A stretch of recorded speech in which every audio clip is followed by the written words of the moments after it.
Now, I did the PowerPoint thing.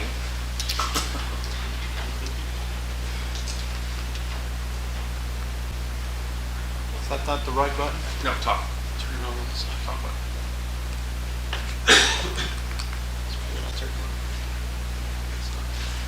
Why'd you turn it on? Does it take to turn on the PowerPoint? I don't know. We're going to find out here, aren't we? Look, there's a white screen. First of all, I want to say that I am on the committee for the youth, or not, well, was on the youth rally at Stark County, but with the men's retreat that Stark County puts on. And I know that there's been a conflict of dates for a long time. And as a matter of fact, we probably have more today because part are down there.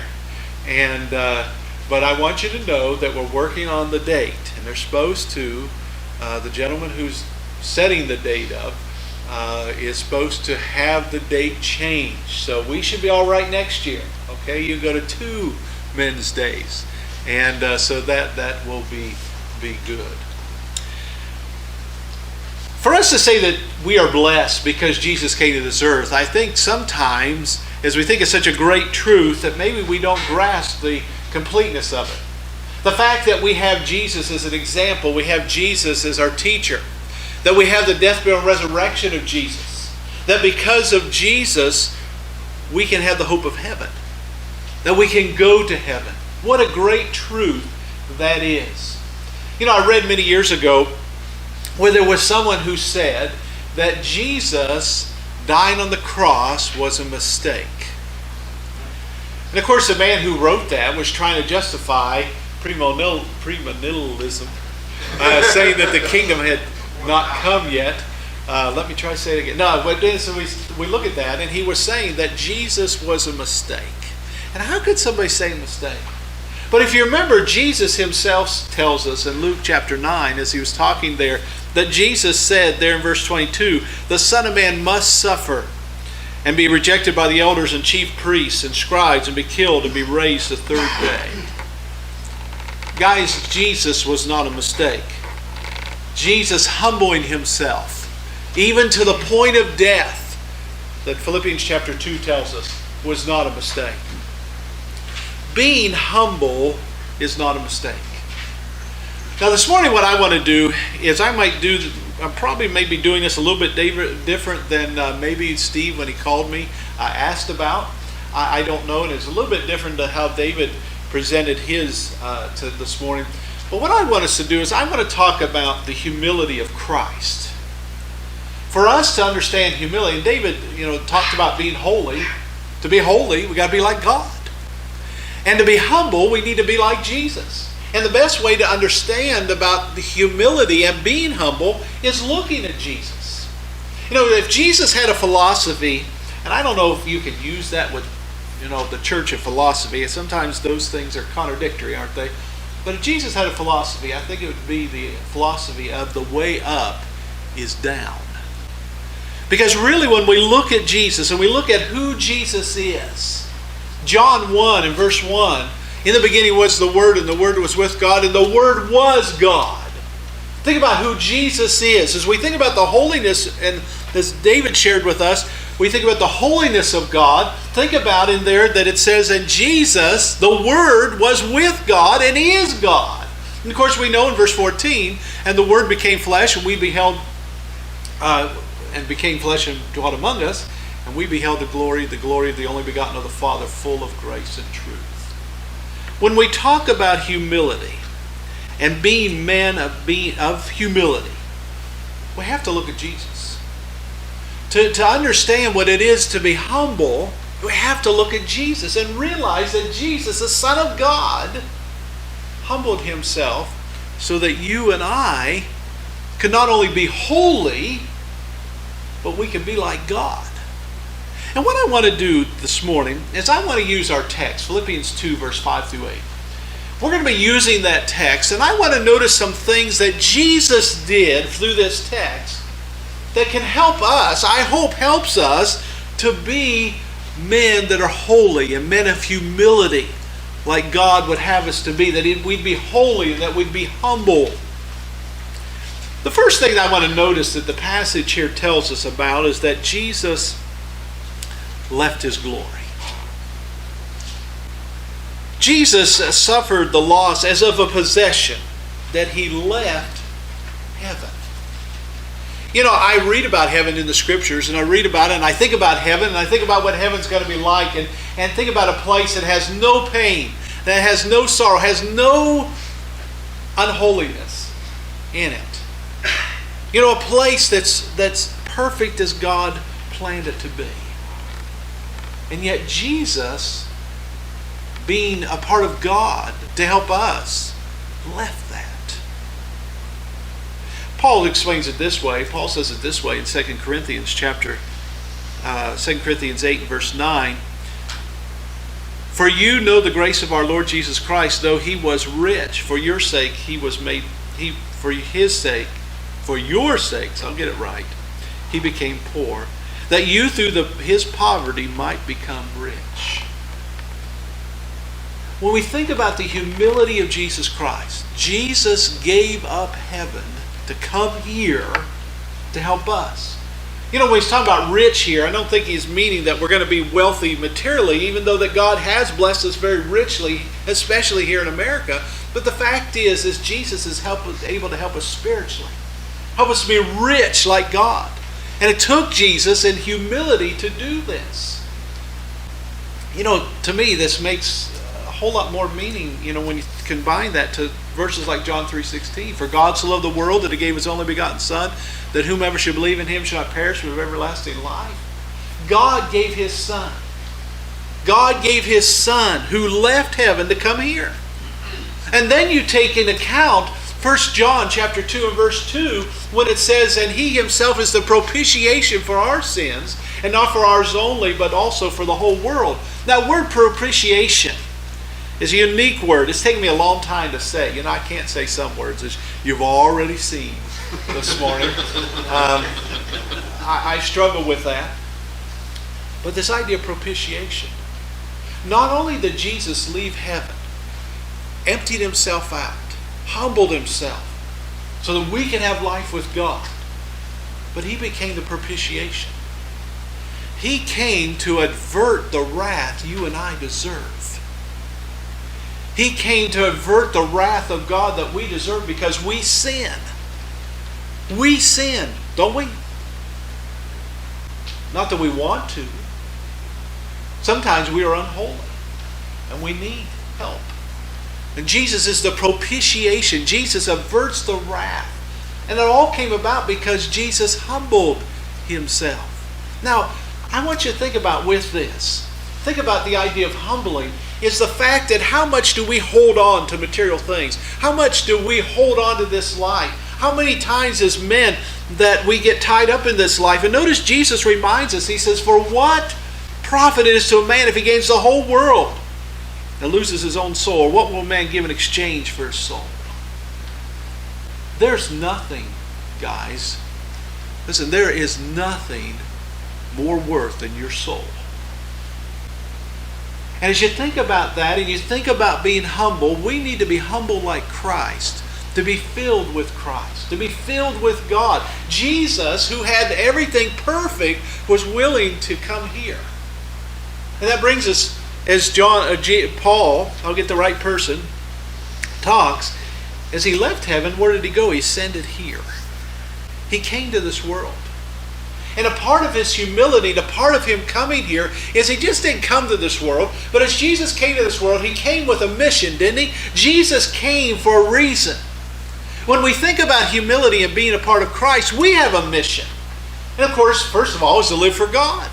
But remember what Jesus said to Zacchaeus as he's there and Zacchaeus repents. Remember when we read about Jesus, it says, the Son of Man has come to seek and save that which was lost.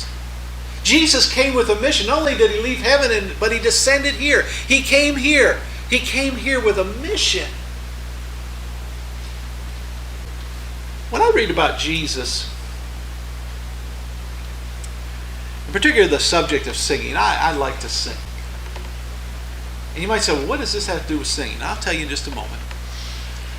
But when I think about singing, one of the verses that comes to mind when I think about Jesus being the Son of God who descended here, that it says in Matthew chapter 26 and verse 30, when they had sung a hymn, they went out to the garden. When they sung a hymn. I've often wondered, what was that hymn? Well, recently, I've learned a little bit about what that hymn, especially during the Passover, and it had been Psalm 113 through Psalm 118. And as you think about that, I want us to think about Psalm 113 in verse 4. It says, "The Lord is high above all nations, His glory above the heavens. Who is like the Lord our God, who dwells on high, who humbles Himself to behold the things that are in the heavens and in the earth." Think about for a moment who God is. How do you describe God? Just like how do you describe holy? How do you describe God? God is. And God is greater than anything that there is. There's nothing you can imagine to say that's greater, because God's greater than that. But notice what it tells us here. He raises the poor out of the dust and lifts the needy out of the ash heap, and that He might sit him with princes and with princes of His people. As great as God is, God's Son humbled Himself, descended here, came here to lift us out of the dust, to help us out of the ash heap. You know, when I think of the ash heap, Linda and I, or my wife Linda, by the way, and I didn't give Steve any kind of anything. I thought about that this morning about 6:30. I thought, I didn't give Steve anything about me. I thought, Steve knows me well enough. But my wife Linda and I, we first got married, we burned our trash. And then we moved to town, and the neighbors didn't like it too much. I haven't convinced the elders in Orville yet that I can burn my trash, but that's a surprise. No, we did. But one of the things is, I think about ash heap, I think about when we used to burn our trash. And that ash that was there, you'd burn your trash, the garbage dump. And it was nasty. You know, that stuff. Now, maybe it's good that Kimball comes by and I throw it to the curb and they take it. But the reason I say that is, when I think of the ash heap and I think of the humility of Christ and I think about the mission of Jesus Christ, when we think about, at least when I think of the ash heap, I think about when I used to burn my trash, the garbage, and how Jesus is able to lift us up out of that. Because Jesus humbled Himself, Jesus is able to do that. You know, guys, sometimes when we think about life, remember, Jesus' philosophy is the way up is down. But you know, so many times we think about climbing up, don't we, in this world? We think about, well, I need to climb up in this world. I need to move forward. There's nothing better, nothing wrong with bettering ourselves. But in the book of Matthew chapter 10 and verse 39, Jesus said, "He who finds his life will lose it, and he who loses his life for my sake will find it." We need to be humble. We need to look at what Jesus did. We need to be humbled, and Jesus descended with a mission. And then there's another thing that tells us about the humility of Christ, is that Jesus took the form of a man. Jesus came in the form of a man. Now, we've already looked at John 1, but I want to notice it again, John 1 and verse 14. "And the Word became flesh and dwelt among us, and we beheld His glory. The glory is the only begotten of the Father, full of grace and truth." Jesus not only humbled Himself and left heaven, left the glory to come here and descended here, but He took on the form of man. And when you think about that, think about, as he took the form of a man, think about just His birth for a moment. Think about His birth just for a moment. In Luke chapter 2 and verse 7, "And she brought forth her firstborn son and wrapped him in swaddling clothes and laid him in a manger because there was no room for them in the inn." I'm sure at Christmas time you hear that verse read, right? But, you look at that, think about Jesus' birth for a moment, to think about Jesus becoming man as He humbled Himself and what we can learn from that. Think about His birth for a moment. Think about where Jesus was born. Jesus was born in a barn. Livery, maybe somebody might say, where we live. The history of East Sparta goes back a long way, and the church does. By the way, the church in Stark County Church in East Sparta, which is in Stark County. Church in East Sparta is the oldest congregation in Stark County. As I've been doing some research, they would have had a livery back then. But anyhow, think about they'd have had a place, but Jesus was born in the barn. And then think about that the swaddling clothes. One, as I was reading, one described as he's wrapped in rags. What would they have had? And think about also that he was laid in a manger. He's laid in a feeding trough. When we talk about humility, we have to look at Jesus Christ. And we have to look that Jesus came here for us, and he became a man. He came with a mission to help to lift us up. Remember, humble yourselves in the sight of the Lord, and he will lift you up. We need to realize that. We need to realize that as the Hebrew writer tells us in Hebrews 2 and verse 9, but we see Jesus. How do we see Jesus? He said, who was made a little lower than the angels, for the suffering of the crown, or suffering of death, crowned with glory and honor, that he, by the grace of God, might taste death for everyone. Why did Jesus come to be a man? Because Jesus had to die to help us. Think about that. To help us, he had to become a man with a mission. And in doing that, Jesus was able to die as we are to save us. As becoming a man, another thing, part of the humility of Christ, is he took upon himself no reputation. Think about a king coming to some place. Jesus is the King of Kings, the Lord of Lords. Jesus came here, but Jesus took no reputation. He deserved to be all praised by everyone, didn't he? He was the Son. He is the Son of God.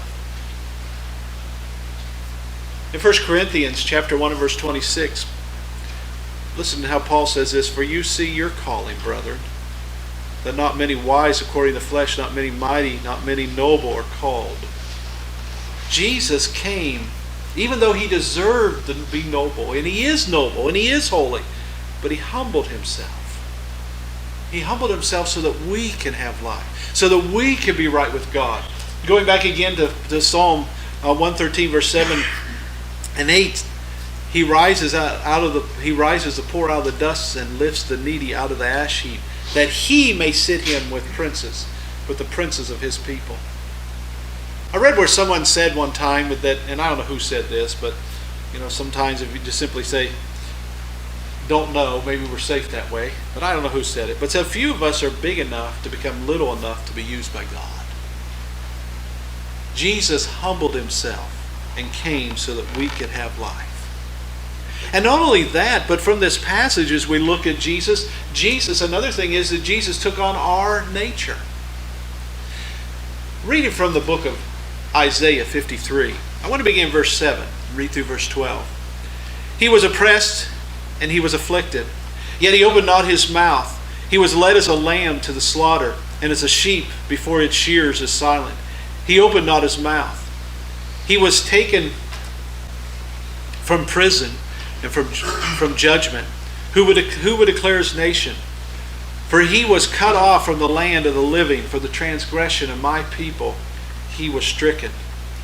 And he made his grave with the wicked, but with the rich at his death, because he had done no violence, nor was any deceit found in his mouth. Yet it pleased the Lord to bruise him. He has put him to grief. When you make his soul an offering for sin, he shall see his seed. He shall prolong his days, and the pleasure of the Lord shall prosper in his hand. He shall see the labor of his soul and be satisfied. By his knowledge my righteous Savior shall justify many, for he shall bear their iniquities. Therefore I will divide him a portion with the great, and he shall divide the spoil with the strong, because he poured out his soul unto death. He was numbered with the transgressors, and he bore the sin of many, and made intercession for the transgressors. When Jesus came to take on a nature as ours, when he humbled himself, Jesus came to suffer. Jesus came to suffer for us so that we could be humble. This idea of the nature, Jesus taking on our nature, I thought a great deal about that. And yes, he became a man, and we know that, and that's so very important. But I thought about some of the struggles we might have, and I thought about some of the anguish, if you will, that we face, and how truly Jesus did come and humbled himself and became a man. That as he did this, I want us to think about Jesus in the garden for a moment. In the book of Luke 2, or 22, beginning verse 42, It says, Father, and I'm sure we're familiar with this, Father, if it is your will, take this cup away from me. Nevertheless, not my will, but yours be done. Then an angel appeared to him from heaven, strengthening him. And being in agony, he prayed more earnestly. Then his sweat became like great drops of blood falling down to the ground. When he arose up from prayer and had come to his disciples, he found them sleeping from sorrow. Then he said to them, Why do you sleep? Arise and pray, lest you enter temptation. The reason I chose this passage to look and think about Jesus and being like our nature is this is one of those passages where there are those, first of all, some in your Bible may not have, in some of the modern translations, verse 43 and verse 44. There are those who say, well, it's not there. And not only that, but I've read some who said, well, this is impossible. His sweat became like sweat became like great drops of blood falling to the ground. And I've read where there are those who say, well, that's just make-believe almost. That really isn't true. And that when you think about Jesus taking on our nature and Jesus being humble and that we should learn from that to be humble, that's not true. And then I read an article by David Miller. I don't know how you say that first word, okay?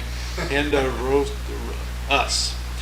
Did Jesus sweat blood? And that might seem, well, why would that be so important? Because he went on to say it's because of great distress, emotional distress, that the tiny capillaries in the sweat glands can erupt. He went on to say, be found to acute fear and intense mental completion.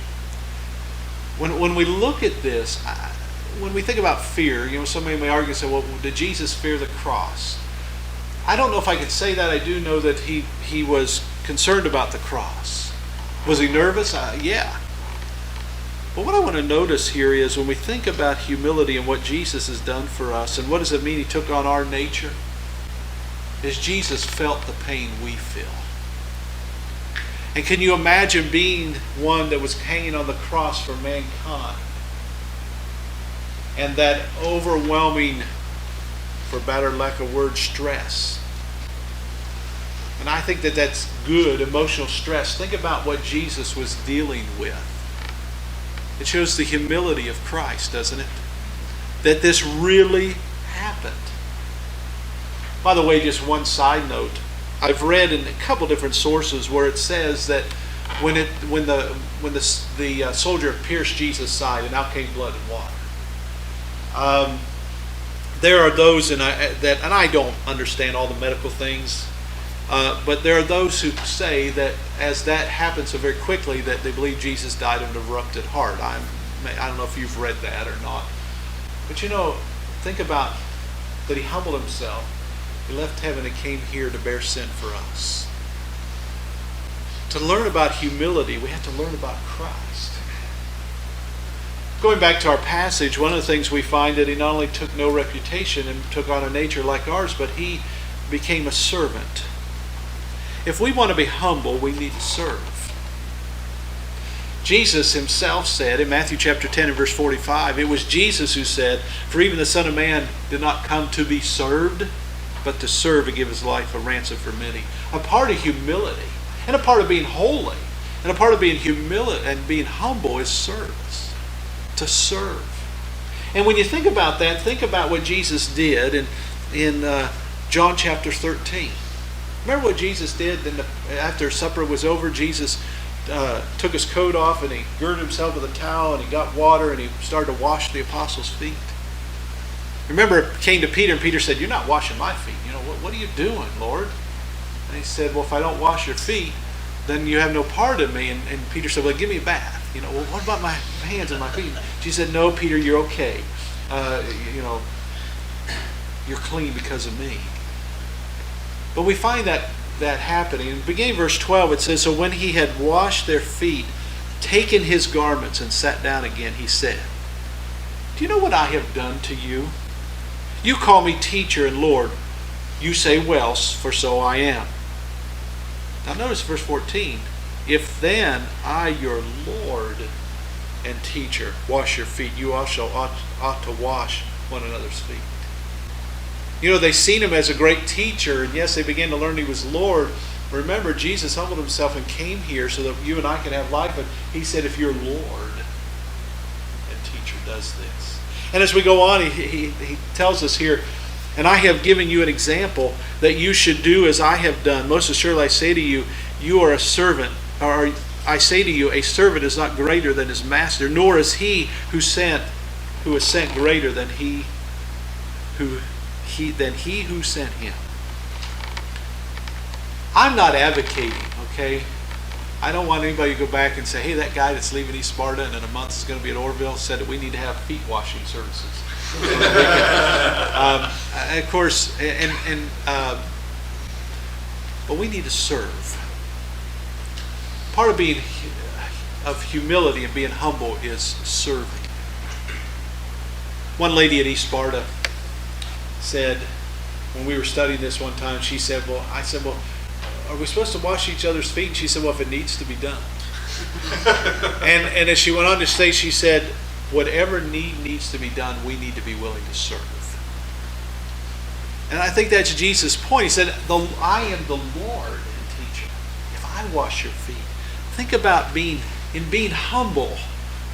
We need to look at Jesus. We need to look at what Jesus did in being humble.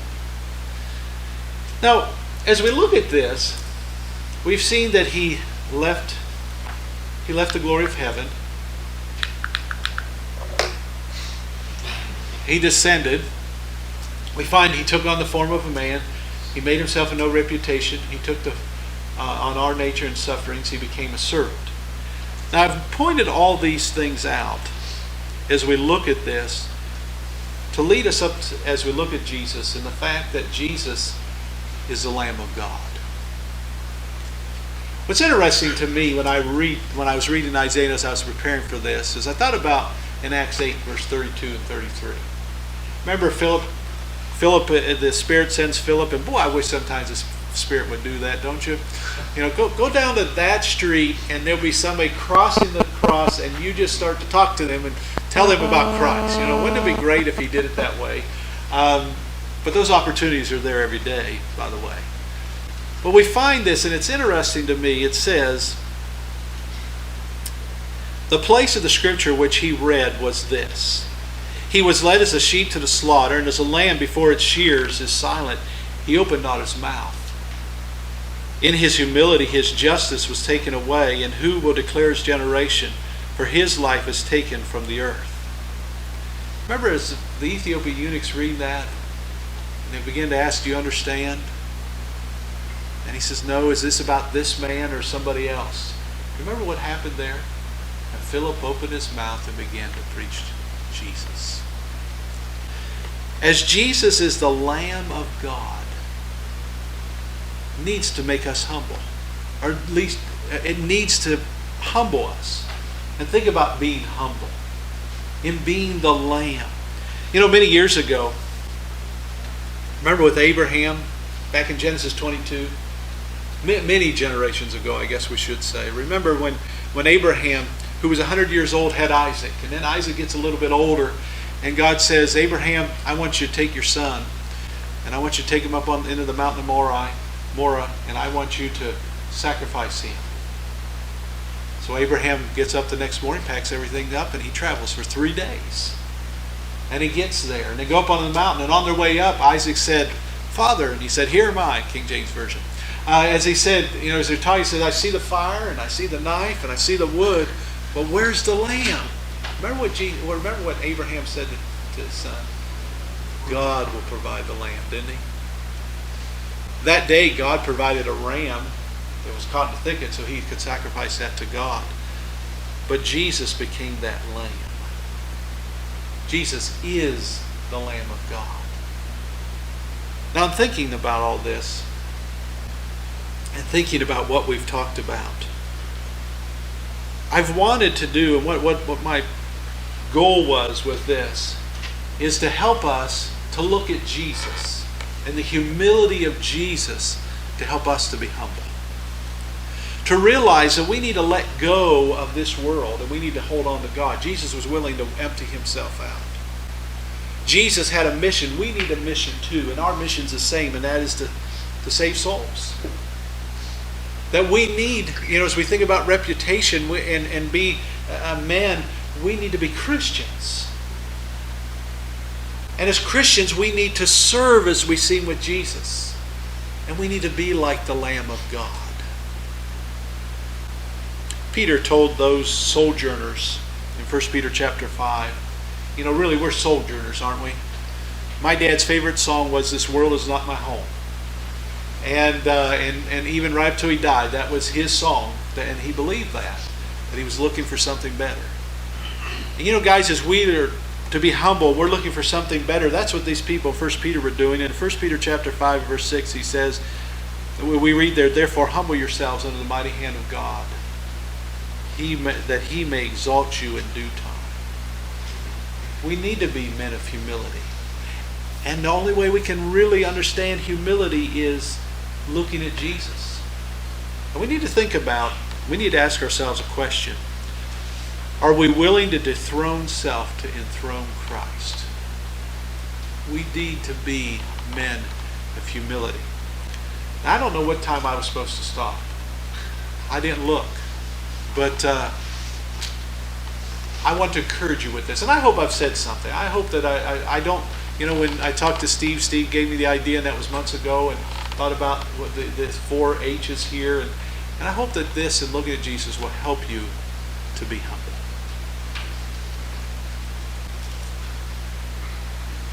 All right, now how you shut this thing off.